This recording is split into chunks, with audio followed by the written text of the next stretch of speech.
What's going on, everybody? I am back with another Prize Picks NBA player props video. Going to be breaking it down for the NBA Finals. Game 3 should be a good one, and I got 5 picks to get you winning some money over here on Prize Picks. As always, if you haven't signed up for Prize Picks, would highly recommend you check them out. It is a player props website and app where you can win money off of picking the over and under on things like players' points, rebounds, and assists, rebounds, fantasy score, three-pointers made, etc. Go ahead and use that promo code KJK DFS to receive an instant match deposit up to $100 on your first deposit today. Again, that is code KJK DFS. Go to lock that in, get that free money offer. Start winning some money over here on Prize Picks. And if you are getting very serious, I do offer premium content packages. Those are linked below in the description. So go ahead and check those out if you're getting really serious. Looking for some more picks, looking for the Discord. I got some exclusive live streams going on over there for MLB. If you're looking to transition and learn more about MLB, lots of good stuff. Last time out, we went 3-2. We missed the Tatum rebounds by 1. The game turned into a blowout. We still almost went 4-1 with the blowout factored in. So, hey, what are you going to do? I think we had a pretty good night for the circumstances with the blowout occurring. And we are looking to go 5-0 in this one. If you enjoy, hit that like button, subscribe to the channel, hit the notification bell so you don't miss any future content that I upload. Like goal on all these videos is going to be 200 likes. So if you guys can help me out with that, I know we have a lot more than 200 people watching them, so I know we can get up to 200 likes. Really does help me out. I know it's cheesy, but it's free. It takes 2 seconds. It really does go a long way. So let's get into it, guys. As far as this game, we got a 212.5 over under. It's a 3.5 point spread in favor of the Boston Celtics. It's in Boston. 108 implied total for the Boston Celtics. 104.5 implied total for the Golden State Warriors. And we will start on the Golden State Warriors side. And we're going to go with Stephen Curry points. I've been going with this, but it seems like every single game, and I'm going to continue to do so. The shot volume has been massive. He's hit this in each of the first 2 games. I don't expect him to slow down. I expect him to continue to shoot a ton. And when you're looking at the shot volume, these first 2 games, 21, 25 shots respectively. He's getting to the free throw line. He went 6 for 7 last time, 3 for 4 the time before. He's knocking down the threes, 7 for 14, 5 for 12. I mean, what more could you really ask for out of Stephen Curry? And Klay Thompson really struggling, so I do think they're really going to lean on Stephen Curry for the scoring in the NBA Finals. I mean, hopefully Klay can snap out of it, but if he goes out there and shoots 1 for 5 to start, the game off once again, you can only do so much to help the guy out and feed him when the NBA Finals are on the line. So, I think they're going to feed the hot hand, and Stephen Curry has been that hot hand. And let's be honest, it's Stephen Curry's team. I mean, he's the one that runs the show. He's the face of the franchise. He's the one that I expect to continue to really want to, win this finals for his team. And it's not that he's selfish or anything like that. He's just going to take the shots. They know that they need his scoring. He knows his role in the team. His team is to go get buckets. His role is to go get buckets, I should say. 34-29 the last 2 times out. 21 shot attempts, 25 the time before. And he only played 32 minutes last time. Keep in mind with a blowout. So I mean, he could have scored a lot more than what he did. Expect him to continue to carry the scoring load throughout this series. I'm going to continue to take the over on Stephen Curry points until we see this set up in the 30s, honestly. Like the over 28.5 points for Stephen Curry. Pick number 1 of the video. Pick number 2 on the Golden State Warriors side. We're going to be headed to the bench, and we're going to be taking a prop that I was all over in Game 1, and I'm going to continue to be all over.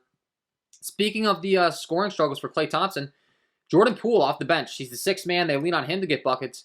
And I think that with Klay Thompson's struggles, he's going to continue to be kind of scoring option number 2 throughout this series. He dropped 17 in Game 2. You look at the minutes, you look at the shot volume he's getting when he comes off the bench with the second unit. And I talk about this all the time. I feel like some people are scared to target guys that come off the bench.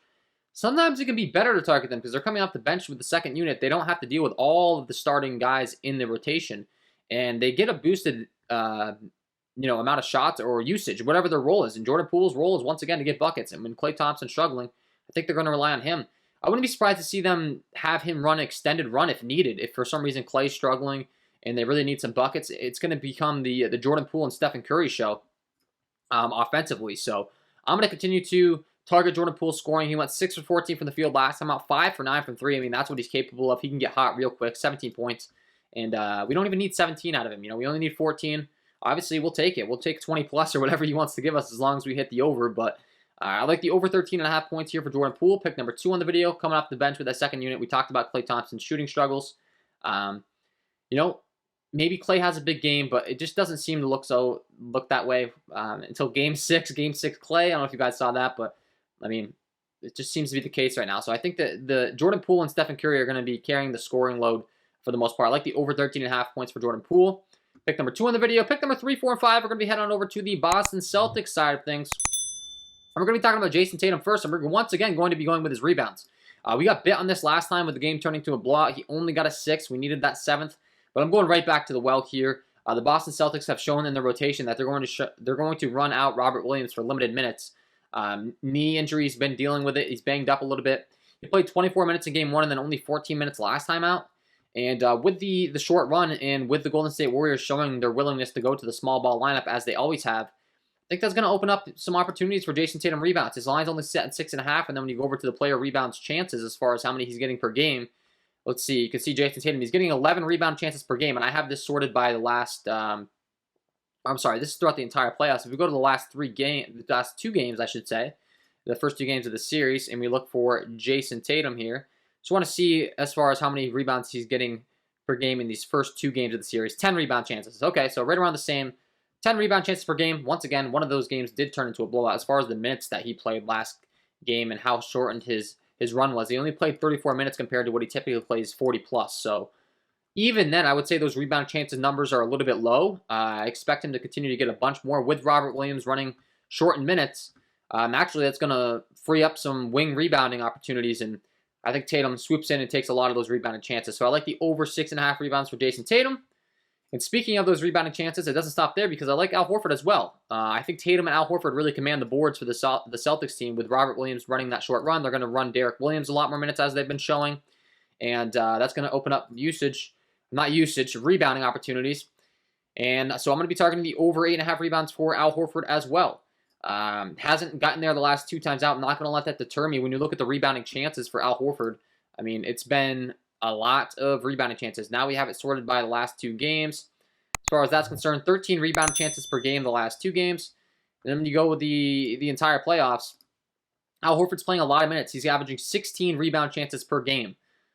So, you know, that's really, really good stuff for a line that's set at 8.5 rebounds. There were times where Robert Williams wasn't in the equation at all, obviously, so that, you know, you could make an argument that makes his numbers go up. But, I mean, hey, they continue to run Al Horford out there for massive minutes in games that stay close. Last time he only played 28, but the game 1 that stayed close, 33 minutes. We've seen him playing upwards of 35 minutes, 40 minutes per game throughout the playoffs. It's the NBA Finals, man. I know that one game turned into a blowout, but would not be surprised in the least to see him back up there near the 40 minutes. They need to win these games. This is what they play for, so over 8.5 rebounds for Al Horford, pick number 4.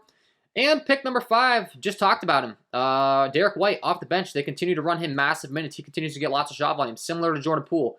I targeted Jordan Poole and Derek White in Game 1 for my Super Draft player props picks, where we went 5-0. If you haven't watched those, I'll be dropping another one of videos of those. But I'm going to go right back to the well.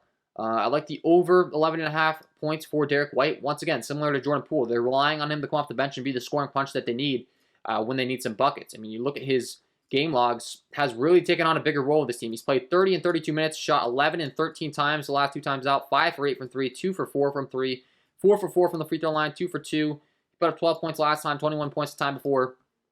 And, I mean, this is a very, very friendly line for a guy that's getting the shot volume that he is and that's playing 30-plus minutes per game.